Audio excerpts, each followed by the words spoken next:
ಬೆಂಗಳೂರಿನ ಮಾಜಿ ಕಮಿಷನರ್ ಆಗಿರುವಂತಹ ಭಾಸ್ಕರ್ ರಾವ್ ಅವರು ನಮ್ಮ ಜೊತೆ ಇದ್ದಾರೆ.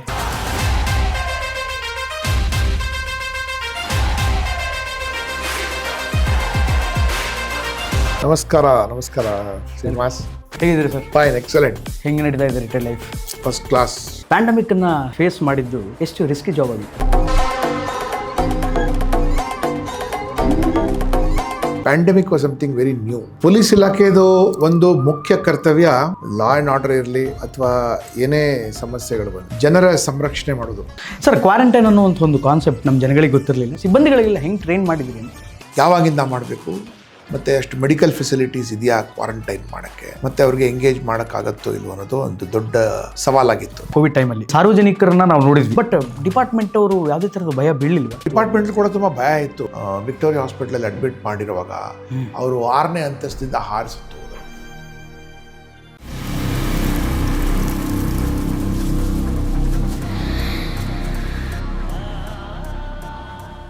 ಹಾಯ್, ಹಲೋ, ನಮಸ್ಕಾರ.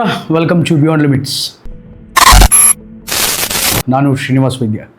ಇವತ್ತು ನನ್ನ ಜೊತೆ ಒಬ್ಬ ವಿಶೇಷ ಅತಿಥಿ ಇದ್ದಾರೆ ಇವತ್ತಿನ ಪಾಡ್ಕಾಸ್ಟಲ್ಲಿ. And he is a ex commissioner, ಒಬ್ಬ ದಕ್ಷ ಪೊಲೀಸ್ ಅಧಿಕಾರಿ. ಬಹಳ ವಿಶೇಷವಾದಂತಹ ಕಾರ್ಯವನ್ನು ನಮ್ಮ ಕರ್ನಾಟಕ ರಾಜ್ಯದ ಪೊಲೀಸ್ ಒಂದು ವ್ಯವಸ್ಥೆಯಲ್ಲಿ ಕಾರ್ಯವನ್ನು ಅಥವಾ ಸೇವೆಯನ್ನು ನೀಡಿದಂತಹ ವ್ಯಕ್ತಿ. ಇನ್ಫ್ಯಾಕ್ಟ್ ಎಲ್ಲ ಪೊಲೀಸರು ಕ್ರೈಮ್ ಸಿಚುವೇಷನ್ಸ್ಗಳನ್ನು ಫೇಸ್ ಮಾಡಿರ್ತಾರೆ, ಆದರೆ ಪ್ಯಾಂಡಮಿಕ್ ಸಿಚುವೇಷನ್ನ ಫೇಸ್ ಮಾಡೋದು ಎಷ್ಟು ಕಷ್ಟ. ಆ ಟೈಮಲ್ಲಿ ಜನಗಳನ್ನು ಹೇಗೆಲ್ಲ ಸಂರಕ್ಷಣೆ ಮಾಡಿದರು, ಹೇಗೆಲ್ಲ ನಗರವನ್ನು ನಿಯಂತ್ರಣ ಮಾಡಿದರು ಅನ್ನೋದ್ರ ಬಗ್ಗೆ ತಿಳಿತಾ ಹೋಗೋಣ. It is one and only ಬೆಂಗಳೂರಿನ ಮಾಜಿ ಕಮಿಷನರ್ ಆಗಿರುವಂತಹ ಭಾಸ್ಕರ್ ರಾವ್ ಅವರು ನಮ್ಮ ಜೊತೆ ಇದ್ದಾರೆ. ಸರ್, ನಮಸ್ಕಾರ.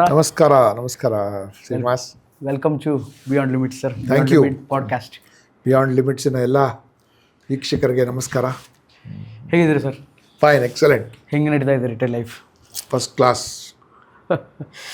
ಸರ್, ಅದೇ ನಾನು ಇಂಟ್ರೊಡಕ್ಷನಲ್ಲಿ ಹೇಳ್ತಾ ಇದ್ದೆ, ಪ್ಯಾಂಡಮಿಕನ್ನು ಫೇಸ್ ಮಾಡಿದ್ದು ಎಷ್ಟು ರಿಸ್ಕಿ ಜಾಬ್ ಆಗಿತ್ತು. ಯಾಕೆಂತಂದರೆ ಎಲ್ಲರೂ ಕ್ರೈಮ್ ಫೇಸ್ ಮಾಡಿರ್ತಾರೆ, ಕೊಲೆಗಳನ್ನು ಫೇಸ್ ಮಾಡಿರ್ತಾರೆ, ಮಗದೊಂದು ಎಲ್ಲ ಫೇಸ್ ಮಾಡಿರ್ತಾರೆ. ಆದರೆ ಪ್ಯಾಂಡಮಿಕ್ ಅನ್ನುವಂಥ ಒಂದು ಕೋವಿಡ್ ಅನ್ನುವಂಥ ಒಂದು ಸಿಚುವೇಷನನ್ನು ಹ್ಯಾಂಡಲ್ ಮಾಡಿದ್ದಿದೆಯಲ್ಲ, ಹೇಗೆ? And you are the commissioner. ಅವಾಗ ಪೊಲೀಸ್ ಇಲಾಖೆದು ಒಂದು ಮುಖ್ಯ ಕರ್ತವ್ಯ ಜನರ ಸಂರಕ್ಷಣೆ ಮಾಡೋದು. To keep people safe. Whether it is crime, whether it is external aggression, law and order ಇರಲಿ ಅಥವಾ ಏನೇ ಸಮಸ್ಯೆಗಳು ಬಂದರೆ. But pandemic was something very new. We are not trained for this. But ಏನಂದರೆ only robust common sense, guidelines of government of India, guidelines of state government, ಮತ್ತು ನಮ್ಮ director general of ಪೊಲೀಸ್ಗೆ ಬಂದಂಥ ಸೂಚನೆಗಳನ್ನು ಅನುಷ್ಠಾನಕ್ಕೆ ತಂದು, ಮತ್ತು ಸಿಬ್ಬಂದಿ ಕಡೆಯಿಂದ ತುಂಬ ನಾವು ಫೀಡ್ಬ್ಯಾಕ್ ತೊಗೊಳ್ತಾ ಇದ್ವಿ. ವಿ ಆರ್ ಲರ್ನಿಂಗ್ ಬಿಕಾಸ್ ಸಿಬ್ಬಂದಿ is also very rich in experience ಅಲ್ವಾ. ಹೌದು. ಸೊ ಅಧಿಕಾರಿಗಳು ಹಾಗೂ ವಿಶೇಷವಾಗಿ ಕೆಳ ಹಂತದ ಸಿಬ್ಬಂದಿಗಳು, constables, head constables and assistant sub inspectors, ಜನರ ಜೊತೆ ಇವರು ತಾನೇ ಇಂಟ್ರ್ಯಾಕ್ಟ್ ಮಾಡ್ತಾರೆ. ಸೊ ಇವರಿಂದನೂ ಸಾಕಷ್ಟು ಮಾಹಿತಿ ಬರ್ತಾ ಇತ್ತು, ಏನು ಮಾಡಬೇಕು, ಏನು ಮಾಡಬಾರ್ದು ಅನ್ನೋದ್ರ ಬಗ್ಗೆ. ಸೊ ಅದನ್ನು day by day use to make it more refined and ನಾವು ಅನುಷ್ಠಾನಕ್ಕೆ ನಾವು ತರ್ತಾ ಇದ್ವಿ. ನಾವು ಇದು ಅವ್ರದ್ದೇ ಮುಖ್ಯ ಪಾತ್ರ ಅಲ್ವಾ. ಅದಕ್ಕೆ ಸರ್, ಕ್ವಾರಂಟೈನ್ ಅನ್ನುವಂಥ ಒಂದು ಕಾನ್ಸೆಪ್ಟ್ ನಮ್ಮ ಜನಗಳಿಗೆ ಗೊತ್ತಿರಲಿಲ್ಲ. ಇನ್ಫ್ಯಾಕ್ಟ್ ಡಿಪಾರ್ಟ್ಮೆಂಟ್ಗೆ ಜಾಯ್ನ್ ಆದಂತಹ ಹೊಸ ಪೊಲೀಸರಿಗೂ ಅದು ಐಡಿಯಾ ಇತ್ತು ಇಲ್ಲೋ ಗೊತ್ತಿಲ್ಲ. ಕ್ವಾರಂಟೈನ್ ಅಂದರೆ ಏನು, ಜನ ಯಾಕೆ ಹೊರಗಡೆ ಬರಬಾರ್ದು, ಏನು ಹಿಂದೆ ಎಮರ್ಜೆನ್ಸಿ ಕಾಲಕ್ಕೆ ಆ ಥರ ಆಗಿತ್ತೇನು. ಬಟ್ ಆಫ್ಟರ್ ದಟ್ ಈ ಕೋವಿಡಲ್ಲೇ ಆಗಿದ್ದು. ಸಿಬ್ಬಂದಿಗಳಿಗೆಲ್ಲ ಹೆಂಗೆ ಟ್ರೈನ್ ಮಾಡಿದ್ರಿ ಅಂತ? ಪ್ರಾರಂಭ ಆಗಿದ್ದು ಮಾರ್ಚ್ ತಿಂಗಳಲ್ಲಿ. ಈ ಇಂಟರ್ನ್ಯಾಷನಲ್ ಟ್ರಾವೆಲರ್ಸ್ ಯಾರು ಬರ್ತಾರಲ್ಲ ಅವ್ರಿಗೆ ನಾವು BSF ಕ್ಯಾಂಪಸ್ಸು ಮತ್ತು CRPF ಕ್ಯಾಂಪಸ್ಸಲ್ಲಿ ಕ್ವಾರಂಟೈನ್ ಮಾಡಬೇಕು ಅಂತ ಒಂದು ಸೂಚನೆ ಬಂತು. ಅಚ್ಚಾ. ಯಾವಾಗಿಂದ ಮಾಡಬೇಕು, ಮತ್ತು ಅಷ್ಟು ಮೆಡಿಕಲ್ ಫೆಸಿಲಿಟೀಸ್ ಇದೆಯಾ ಕ್ವಾರಂಟೈನ್ ಮಾಡೋಕ್ಕೆ, ಮತ್ತು ಅವ್ರಿಗೆ ಎಂಗೇಜ್ ಮಾಡೋಕ್ಕಾಗತ್ತೋ ಇಲ್ವೋ ಅನ್ನೋದು ಒಂದು ದೊಡ್ಡ ಸವಾಲಾಗಿತ್ತು, ಚಾಲೆಂಜ್ ಆಗಿತ್ತು. ತದನಂತರ the way Bangalore is A huge metropolitan city, international travellers ಬರೋ ಸಂಖ್ಯೆ ನೋಡಿದ್ರೆ ಅದು ಅಷ್ಟು ಜನಕ್ಕೆ ನಾವು ಬೆಡ್ ಕೊಟ್ಟು ಊಟ ಕೊಟ್ಟು ಮಾಡೋಕ್ಕೆ ಸಾಧ್ಯವೇ ಇಲ್ಲ. So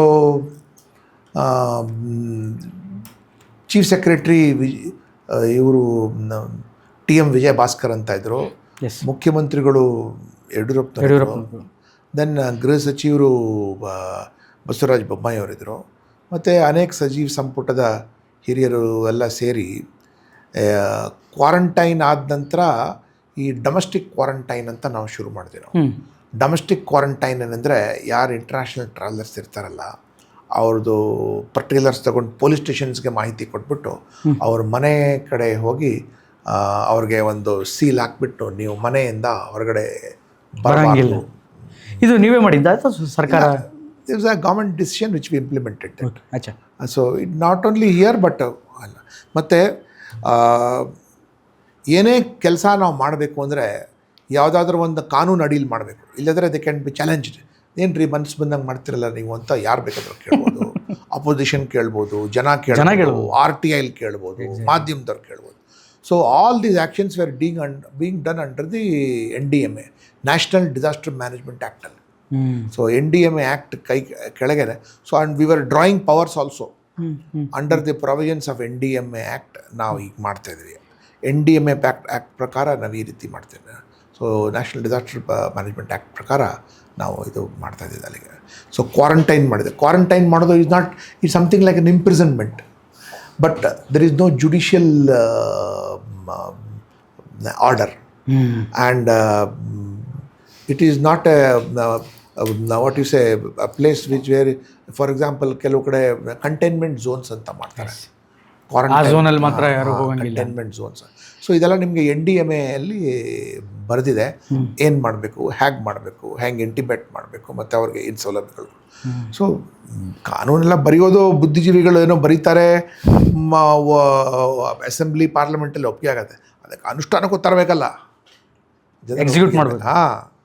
that is a challenge and you have done it. ಹೌದು. ನಾವು ಅಂದರೆ my massive team of about 17,000 people they executed that entire only in Bengaluru city ಒಳಗೆ 17,000. ರಾಜ್ಯಾದ್ಯಂತ director general of police Praveen Sood ಇದ್ದರು, ಅವ್ರ ನಾಯಕತ್ವದಲ್ಲಿ ರಾಜ್ಯದಲ್ಲಿ.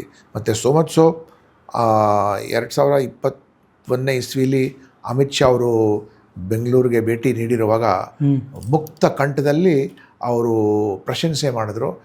ಇಡೀ ರಾಷ್ಟ್ರಾದ್ಯಂತ ಬೆಂಗಳೂರು ಸಿಟಿ ಒಳಗೆ ಆಗಿರೋ ವ್ಯವಸ್ಥೆ ಎಲ್ಲೆಲ್ಲೂ ಸಹ ಆಗಿರೋದಿಲ್ಲ. ಅದನ್ನು ನಿಮಗೆ ಕ್ಲಿಪ್ಪಿಂಗ್ ಕೊಡ್ತೀನಿ ನಿಮಗೆ, you can add it. Thank you sir. ಈ ಸಾರ್ವಜನಿಕರನ್ನ ನಾವು ನೋಡಿದ್ವಿ ಕೋವಿಡ್ ಟೈಮಲ್ಲಿ, ಹೊರಗಡೆ ಬರಬೇಡಿ ಅಂತಂದ್ರೂ ಕೊತ್ತಂಬರಿ ಸೊಪ್ಪು ತರಕ್ಕೆ ಬಂದಿದ್ವಿ ಅಂತ ಹೇಳಿದವ್ರನ್ನು ನೀವು ನೋಡಿದ್ದೀರಿ, ನಾವು ನೋಡಿದ್ದೀವಿ. ಬಟ್ ಡಿಪಾರ್ಟ್ಮೆಂಟ್ ಅವರು ಯಾವುದೇ ಥರದ ಭಯ ಬೀಳಲಿಲ್ವಾ? ಕಾನ್ಸ್ಟೇಬಲ್ಸ್ ಆಯಿತು, ಡಿಪಾರ್ಟ್ಮೆಂಟ್ ಕೂಡ ತುಂಬ ಭಯ ಇತ್ತು. ಏಕೆಂದರೆ ಪ್ರಪಂಚಾದ್ಯಂತ, ರಾಷ್ಟ್ರಾದ್ಯಂತ ಜನರ ಸಾವು ನೋವು ಮತ್ತು ಭಯ ಇತ್ತಲ್ಲ. ಕೆಲವರು ಭಯಕ್ಕೆ ಸತ್ತೋಗ್ತಾಯಿದ್ರು. ಹೌದು. ಒಂದೆರಡು ಕಡೆ ನಾವು ಕೋವಿಡ್ ಪೇಷಂಟ್ಸ್ಗೆ ವಿಕ್ಟೋರಿಯಾ ಹಾಸ್ಪಿಟ್ಲಲ್ಲಿ ಅಡ್ಮಿಟ್ ಮಾಡಿರುವಾಗ ಅವರು 6ನೇ ಅಂತಸ್ತಿಂದ ಹಾರಿ ಸತ್ತೋದ್ರು. ಸೀರಿಯಸ್ಲಿ? ಹೌದು, ಹಾರಿ ಸತ್ತೋದ್ರು ಅವರು. ಭಯಕ್ಕೆ ಕೋವಿಡ್ ಬಂದುಬಿಟ್ಟಿದೆ ಅಂತ. ಮತ್ತು ಅದಲ್ಲದೆ ಸುಮಾರು ಜನ ಕೋವಿಡ್ ಸಂಕ್ರಮಣದ ಬಗ್ಗೆ ಏನೇನೋ ಅದು ಹಿಂಗೆ ಹರಡೋಗುತ್ತೆ, ಹಂಗೆ ಹರಡುತ್ತೆ ಅನ್ನೋದು ಅಪಪ್ರಚಾರ. ಮತ್ತು ಆ ಸಮಯದಲ್ಲಿ ಈವನ್ ತಜ್ಞರಲ್ಲಿ ಕೂಡ ಭಾಳಷ್ಟು ಗೊಂದಲ ಆಯಿತು. ಸೊ ಆವಾಗ ನೀವು ನೋಡಿರ್ಬೋದು, ಯಾರು ಎಲ್ಲಿದ್ದಾರೆ ಅವರು ಯಾರೋ ಪ್ರಯಾಣ ಮಾಡಬಾರ್ದು, ಏರೋಪ್ಲೇನೆಲ್ಲ ನಿಂತೋಯ್ತು, ರೈಲೆಲ್ಲ ನಿಂತೋಯ್ತು, ಹೆದ್ದಾರಿ ಮೇಲೆ ಪ್ರಯಾಣ ಮಾಡೋಂಗಿಲ್ಲ, ಯಾರು ಎಲ್ಲಿದ್ದಾರೆ ಅವರು ಅಲ್ಲೇ ಇರಬೇಕು ಅಂತ.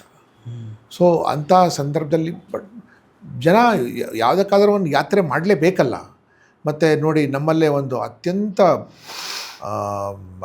ದುಃಖದ ಘಟನೆ ಏನಂದರೆ, ಆ ಸಮಯದಲ್ಲಿ ನಮ್ಮ ರಾಜ್ಯದ ಕೇಂದ್ರ ರೈಲ್ವೆ ಸಚಿವರು ಇದ್ದರು, ನಮ್ಮ ಸುರೇಶ್ ಅಂಗಡಿ ಅಂತ. ಅವರು ಬೆಳಗಾಂನವರು, ದೆಹಲಿಯಲ್ಲಿ ತೀರ್ಕೊಂಡ್ರು. ಅವರು ಕೋವಿಡಿಂದ ತೀರ್ಕೊಂಡ್ರು. ಯಾವುದೇ ಕಾನೂನು ಪ್ರಕಾರ ಅವ್ರಿಗೆ ಬೆಳಗಾಂಗೆ ಅವರ ಪಾರ್ಥಿವ ಶರೀರವನ್ನು ತಗೊಂಬರೋಕ್ಕೆ ಅವಕಾಶ ಇರಲಿಲ್ಲ. ಅವರ ಅಂತ್ಯಕ್ರಿಯೆ ದೆಹಲಿಯಲ್ಲೇ ನಡೀತು. ಮತ್ತು ಅಂತ್ಯಕ್ರಿಯೆ ನಡೆಯುವಾಗ ಆ ಶವ ಸ್ವಲ್ಪ ತಳಮಳಕ ಆಗಿ ಕೆಳಗೆ ಬಿದ್ದಿದ್ದು, ಮತ್ತು ಅದರಿಂದ ಅವರ ಕುಟುಂಬದ ಸದಸ್ಯರಿಗೆ ತುಂಬ ಮಾನಸಿಕವಾಗಿ ಆಘಾತ ಆಯಿತು. ಮತ್ತು ಅದೇ ಅವರೊಬ್ಬರು ಕೇಂದ್ರ ಸಚಿವರು ಮರಣ ಹೊಂದಿದರೆ ಅವ್ರಿಗೆ ಎಲ್ಲ ಆ ಸಮಯದಲ್ಲಿ ಮೆರವಣಿಗೆ, ಗೌರವ ಇತ್ಯಾದಿಗಳು ಅಂಥದ್ದು ಏನೇನೂ ಇಲ್ಲ.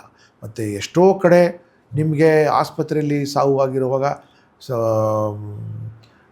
ಇದು ಕುಟುಂಬದ ಸದಸ್ಯರಿಗೂ ಅಲ್ಲಿ ನೋಡೋಕ್ಕೆ ಅವಕಾಶ ಸಿಗ್ತಾ ಇರಲಿಲ್ಲ. ಸೊ ಅದನ್ನು ನಾವು ತಡಿಬೇಕಾಗಿತ್ತು. ನಾವು ಸೊ ಇದೆಲ್ಲ ಅನ್ಪ್ಲೆಸೆಂಟ್ ಟಾಸ್ಕ್ಸ್ ಅಲ್ಲ. ಮತ್ತು ಅವ್ರ ಮನೆಯಲ್ಲಿ ಅವ್ರು ಕೋವಿಡ್ ಆಗಿದ್ರೆ ಪೊಲೀಸ್ ಸಿಬ್ಬಂದಿಗೆಲ್ಲ ಕೋವಿಡ್ ಆಗ್ಬಿಡುತ್ತೆ ಅಂತ. ಸೊ ಸಿಬ್ಬಂದಿಗಳಿಗೆಲ್ಲ ನಾವು ಹೇಳಿಬಿಟ್ಟಿದ್ವಿ, ಅದು ಹೆಂಗೋ ಮಾರ್ಚ್ ಏಪ್ರಿಲಲ್ಲಿ ಅವಾಗ ನಿಮ್ಮ ಫ್ಯಾಮ್ಲಿಯಿಂದ ನೀವು ಕಟ್ ಆಫ್ ಆಗಿಬಿಡಿ ನೀವು, ಯಾಕೆಂದರೆ ನಿಮ್ಮ ಫ್ಯಾಮ್ಲಿಗೆ ನೀವು ಹೋಗಿ ಕೋವಿಡ್ ಕೊಡ್ತೀರಾ ನೀವು. ಸೊ ನೀವು ಫ್ಯಾಮ್ಲಿಗೆ ಹೋಗೋದೇ ಬೇಡ. ಸೊ ಎಲ್ಲ ಗಂಡಸರಿಗೂ ಮೇಲ್ ಕಾನ್ಸ್ಟೇಬಲ್ಸ್ಗೆ ನಾನು ಕಲ್ಯಾಣ ಮಂಟಪಗಳ ವ್ಯವಸ್ಥೆ ಮಾಡಿಬಿಟ್ಟಿದ್ದೆ ಅಲ್ಲಿಗೆ. ಅಲ್ಲೇ ಎಲ್ಲ ಪೊಲೀಸ್ ಸ್ಟೇಷನ್ ಕಲ್ಯಾಣ ಮಂಟಪ, ಊಟ ತಿಂಡಿ ಎಲ್ಲ ಅಲ್ಲೇ ಬ್ರೇಕ್ಫಾಸ್ಟ್, ಲಂಚ್ ಆ್ಯಂಡ್ ಡಿನ್ನರ್. ಮತ್ತು ಎಲ್ಲ ಮಹಿಳಾ ಸಿಬ್ಬಂದಿಗೆ ಹೋಟೆಲ್ಸ್ ನಾವು ತೊಗೊಂಡ್ಬಿಟ್ಟಿದ್ವಿ ನಾವು ಅಲ್ಲೇ ಇರೋಕ್ಕೆ. ಸೊ ನಾವು ಅವ್ರ ಬಟ್ಟೆ ವಾಶ್ ಮಾಡೋಕ್ಕೆ ವಾಷಿಂಗ್ ಮಿಷಿನ್ ಕೂಡ ಕೆಲವೊಂದು ಇಟ್ಕೊಂಡಿದ್ದೆ ಅಲ್ಲಿಗೆ, ಇಸ್ತ್ರಿ ಮಾಡೋಕ್ಕೆ ಕೂಡ ಅಲ್ಲೇ ಇಟ್ಟಿದ್ದೆ. ಯಾಕಂದರೆ ಥೊರಲಿ ಬಿಸ್ತಿನಲ್ಲಿ ವಾಶ್ ಆಗಬೇಕಲ್ಲ ಅದಕ್ಕೆ, ಇನ್ಕ್ಲೂಡಿಂಗ್ ಸಾಕ್ಸ್ ಎಲ್ಲ ಇವರೆಲ್ಲ ನಮ್ಮವರು ದಿನ ಸೊ ಪ್ರತಿ ಬಟ್ಟೆನೂ ವಾಶ್ ಆಗಬೇಕು ಮತ್ತು ಕೊಡಬೇಕು, ಅದಕ್ಕೆ ಬೇರೆ ಸಿಬ್ಬಂದಿ ಬೇಕಾಗಿತ್ತು. ಸೊ ದೆನ್ ಕೊಡೋ ಊಟ ಇದೆಲ್ಲ that also had to be very very hygienic ಊಟ ಅವ್ರದ್ದೆ. ಮತ್ತು ಇಷ್ಟೆಲ್ಲ ಮಾಡಿದ ನಂತರನೂ ವಿಲ್ಸನ್ ಗಾರ್ಡನ್ ಮತ್ತು ಕಲಾಸ್ಪಳ್ಳಿ ಪೊಲೀಸ್ ಸ್ಟೇಷನಲ್ಲಿ ನನಗೆ ಒಂದೇ ದಿನ 4 ಸಿಬ್ಬಂದಿ ಡೆತ್ ಆಗೋಯ್ತು ನನಗೆ. It created lot of panic. So ಇವರೆಲ್ಲ ವಾಪಸ್ ಬನ್ನಿ ಅಂತ ಹೇಳಕ್ಕೆ. ಮತ್ತು ಸುಮಾರು ಸಿಬ್ಬಂದಿಗಳಿಗೆ ಸಾಂಕ್ರಾಮಿಕ ರೋಗನೂ ಹರಡೋಯ್ತು ಅಲ್ಲಿಗೆ. ಸೊ ಅವ್ರಿಗೆ ಮನೋಬಲ ಕೊಡೋಕ್ಕೆ ಸಲುವಾಗಿ ನಾನೇ ಪ್ರತಿದಿನ ರಾತ್ರಿ ಫೋನಲ್ಲಿ ಮಾತನಾಡ್ತಾಯಿದ್ದೆ. ಮತ್ತು ಮ್ಯಾಂಡೇಟ್ರಿ ಮಾಡಿದೆ ದಟ್ ಅವರ ಇನ್ಸ್ಪೆಕ್ಟರ್, ACP ಮತ್ತು DCP ಅವ್ರ ಫೋನಲ್ಲಿ ಮಾತನಾಡಬೇಕು ಅಂತ. ರಾತ್ರಿ 10 ಗಂಟೆ ನಂತರ ನಾನೇ ಭಾಳ ಜನ ಸಿಬ್ಬಂದಿಗೆ ಹೋಗಿ ಮಾತಾಡ್ಸೋಕ್ಕಂತೂ ಆಗಲ್ಲ, ನೋಡೋಕ್ಕೂ ಆಗಲ್ಲ ಅವ್ರಿಗೆ. ಸೊ ಅಂಥ ಸಂದರ್ಭ ಫೋನಲ್ಲೇ. ಮತ್ತು ಸಾರ್ವಜನಿಕರಲ್ಲಂತೂ ಪಾಪ ಭಾಳ ಜನ ಕಷ್ಟಪಟ್ಟಿದ್ದಾರೆ ಆ ಸಮಯದಲ್ಲಿ. ವಿಶೇಷವಾಗಿ ವಲಸೆ ಕಾರ್ಮಿಕರು ಬೇರೆ ಕಡೆಯಿಂದ ಬಂದುಬಿಟ್ಟಿದ್ರಲ್ಲ. ಸೊ ನಾವು ಕಂಪ್ಲೀಟ್ ಸ್ಟ್ರಕ್ ಆಗ್ಬಿಡ್ತಾರೆ ಇಲ್ಲೇ ಅವ್ರು ಸಿಕ್ಕಾಕೊಂಡ್ಬಿಟ್ಟಿದ್ರಲ್ಲ. ಸೊ ಪೊಲೀಸ್ ಸ್ಟೇಷನ್ ವೈಸ್ ನಾವು ಎಷ್ಟು ಕಡೆ ವಲಸೆ ಕಾರ್ಮಿಕರಿದ್ದಾರೆ ಅಂತ ಹೇಳಿ ಅವ್ರಿಗೂ ಒಂದು ಸಪ್ರೇಟ್ ಕಲ್ಯಾಣ ಮಂಟಪನೋ ಒಂದು ಓಪನ್ ಸ್ಪೇಸಲ್ಲಿ ನಾವು ಹಾಕಿಬಿಟ್ಟು ಅಲ್ಲಿಗೆ. ಮತ್ತು ಅವ್ರಿಗೆ ಈ ಇವ್ರ ಜೊತೆ ಮಾತನಾಡಿ ಟೆಲಿಫೋನ್ ಪ್ರೊವೈಡರ್ ಜೊತೆ ಎಕ್ಸ್ಟ್ರಾ ಪೋಲ್ಸ್ ಎಲ್ಲ ಕೊಟ್ಬಿಟ್ಟು, ಸೊ ದ್ಯಾಟ್ ಅವ್ರಿಗೆ ಎಂಟರ್ಟೈನ್ಮೆಂಟ್ ಆಗಲಿ, ಅವ್ರ ಫ್ಯಾಮಿಲಿ ಜೊತೆ ಅವ್ರು ಮಾತನಾಡಲಿ ಅಂತ ಹೇಳಿ ಅದಾಣ. ಮತ್ತು ನೋ ಮಾರ್ನಿಂಗ್ ವಾಕಿಂಗ್ ಕರ್ಕೊಂಡು ಹೋಗಾಗಲ್ಲ. ಸೊ ಎಲ್ಲ ಕೆಲವುದೆಲ್ಲ ಸಡಲಿಕೆ ನಾವು ಮಾಡಿದೆ. ದೇವಸ್ಥಾನಗಳೆಲ್ಲ ಬಂದಾಯಿತು, ಚರ್ಚ್ಗಳೆಲ್ಲ ಬಂದಾಗೋಯ್ತು, ಮಸೀದಿಗಳೆಲ್ಲ ಬಂದಾಯಿತು, ಮಾಲ್ ಎಲ್ಲ ಬಂದಾಗೋಯ್ತು ಅವಾಗ. ಸೊ ಜನರಿಗೆ ಎಂಗೇಜ್ ಮಾಡೋಕ್ಕೆ ಒಂದು ಮೆಥಡಾಲಜಿ ನಾವು ಇಟ್ಕೋಬೇಕಾಗಿತ್ತಲ್ಲ ಸೊ ಆ ಸಮಯದಲ್ಲಿ. ಸೊ ಇನ್ಫ್ಯಾಕ್ಟ್ ನಮ್ಮ DCPಗಳಿದಲ್ಲ youngsters, they did fantastic. Whether pass distribution ಇರೋದಿರಲಿ ಅಥವಾ ಊಟದ ವ್ಯವಸ್ಥೆ ಮಾಡೋದಿರಲಿ. ನಾವು ಆ ಸಮಯದಲ್ಲಿ ಬಿಡಾಡಿ ನಾಯಿಗಳಿಗೂ ಊಟ ಕೊಟ್ವಿ ಪ್ರತಿದಿನ. ನಮ್ಮದೇ ಪೊಲೀಸ್ ಶ್ವಾನ್ಗಳು ಅಬೌಟ್ 200 ಇದೆ ಬೆಂಗಳೂರಲ್ಲಿ. ಸೊ ನಮ್ಮ DCP ಹೇಳಿದ್ದು, ಸರ್ ನಾನು ಬೇಕಾದರೆ 2,500-3 ಸಾವಿರ ನಾಯಿಗಳಿಗೆ ನಾನೇ ಊಟ ರೆಡಿ ಮಾಡಿಸ್ತೀನಿ ಅಂತ. ಸೊ ನಮ್ಮ ಸಿಬ್ಬಂದಿ ನಾಯಿಗಳಿಗೂ ಊಟ ಕೊಟ್ಟರು, ಬಿಡಾಡಿ ಕುದುರೆಗಳಿಗೆ, ಬಿಡಾಡಿ ದನಗಳಿಗೆ, ಪಕ್ಷಿಗಳಿಗೆ, ಅನಿಮಲ್ ರೆಸ್ಕ್ಯೂನೂ ಆಗಿದೆ, ಕತ್ತೆಗಳಿಗೆ, ಕೆಲವು ಓಡಾಡ್ತಾ ಇರ್ತಲ್ಲ ಅಲ್ಲಿಗೆ, ಅವ್ರಿಗೂ ನಾವು ಊಟ ಕೊಟ್ವಿ. ಮತ್ತು ಈ ಪ್ರತಾಪ್ ರೆಡ್ಡಿ ಆಮೇಲೆ ಕಮಿಷನರ್ ಆದ್ರಲ್ಲ, ಅವರು ನಾನು ಒಂದು ವಿಶೇಷ ಕೆಲಸ ವಹಿಸಿದವ್ರಿಗೆ ಅವರು ತುಂಬ ಚೆನ್ನಾಗಿ ನಡೆಸಿದರು. ಎಲೆಕ್ಟ್ರಾನಿಕ್ ಪಾಸಸ್ ಎಲ್ಲ ಅವ್ರದ್ದೇ ಜವಾಬ್ದಾರಿ ಅಂತ ಮಾಡಿಬಿಟ್ಟಿದ್ದಾರೆ. ಸೊ ನಾವು ಒಂದು 6 ಕೌಂಟರ್ಸ್ ಮಾಡಿದ್ವಿ. Incoming death, out going death. ಅಂದರೆ ಯಾರೋ ಡೆತ್ ಆಗಿದ್ರೆ ಬೇರೆ ನಾನ್ ಕೋವಿಡ್ ಡೆತ್ ಆಗಿದ್ದಾರೆ ಯಾರು ಬರಬೇಕು ಅಂದರೆ ಅವ್ರಿಗೆ ಪಾಸ್ ಇನ್ಕಮಿಂಗ್. ಔಟ್ ಗೋಯಿಂಗ್ ಬೇರೆ ಕಡೆ ಯಾರು ಹೋಗಬೇಕು ಅಂದರೆ ಅವ್ರು ಔಟ್ ಗೋಯಿಂಗ್ ಡೆತ್ ಇದಕ್ಕೆ ಬೇರೆ ಕಡೆ ಹೋಗ್ತಾರೆ, ಬೇರೆ ಕಡೆ ಹೋದ್ರೆ. ಮತ್ತು ಇನ್ಕಮಿಂಗ್ ಬರ್ತ್, ಔಟ್ ಗೋಯಿಂಗ್ ಬರ್ತ್ಗೆ ಯಾರು ಬರಬೇಕು ಅಂತ ಅಂದರೆ ಬರೀ ಬರ್ತ್ ನೋಡೋಕ್ಕಲ್ಲ, ಕೆಲವರು ಹೆಣ್ಮಕ್ಳು ತಂದೆ ತಾಯಿ ಮನೆಗೆ ಬರಬೇಕು ಅಂತ ಸಹಜ ಬರ್ತಾರಲ್ಲ ಪಾಪ ಅವರು. ಸೊ ಅದಕ್ಕೆ. ಮತ್ತು ಔಟ್ ಗೋಯಿಂಗ್ ಕೆಲವು ಪ್ರೆಗ್ನೆಂಟ್ ಅಲ್ಲಿಂದ ಮುಗಿಸಿ ಹೋಗ್ಬೇಕಾದ್ರೆ ಇನ್ಕಮಿಂಗ್ ಬರ್ತ್, ಔಟ್ ಗೋಯಿಂಗ್ ಬರ್ತ್ ಅಂತ. ಮತ್ತು incoming marriage, out going marriage ಅಂತ. ಸೊ ಯಾಕೆಂದರೆ ಮದುವೆ ಫಿಕ್ಸ್ಗೆ ಆಗಿತ್ತು ಅಲ್ಲಿಗೆ. ಸೊ ಆವಾಗ NDA ಪ್ರಕಾರ 10 ಜನ 5 ಜನ ಪ್ರಕಾರ ಅದು. ಕೆಲವರು ಮನೇಲೆ ಎಂಥ ಅಗರ್ಭ ಶ್ರೀಮಂತರು ಸಾವಿರಾರು ಜನಕ್ಕೆ ಮದುವೆ ಕರೆಯೋರೆಲ್ಲ ಮನೆಯೊಳಗೆ 10 ಜನ ಇಟ್ಕೊಂಡು ಮದುವೆ ಮುಗಿಸಿದ್ದಾರೆ. So he had open that this one over that. ಮತ್ತು ನನ್ನ ಮೈ ಆಫೀಸಲ್ಲಿ ನನಗೆ Hemant Nimbalkar was additional commissioner of police. Excellent work. ಕೆಲವು ಎಷ್ಟು ಸರ್ತಿ 3-4 ಆ್ಯಂಬುಲೆನ್ಸಲ್ಲಿ ಡೆಡ್ ಬಾಡಿ ತೊಗೊಂಡವ್ರು ಮನೆ ಹತ್ರ ತೊಗೊಂಡೋಗ್ಬಿಡೋರು ರಾತ್ರಿ. ಪಾಪ ಅಲ್ಲೇ ನಂಗೆ ಪರ್ಮಿಷನ್ ಕೊಡಿ ಇದು ಮಾಡಿ ಅಂತಲ್ಲ. ಸೊ ಅಂಥದ್ದೆಲ್ಲ ಸಿಚುವೇಶನ್ ದೇ ಹ್ಯಾವ್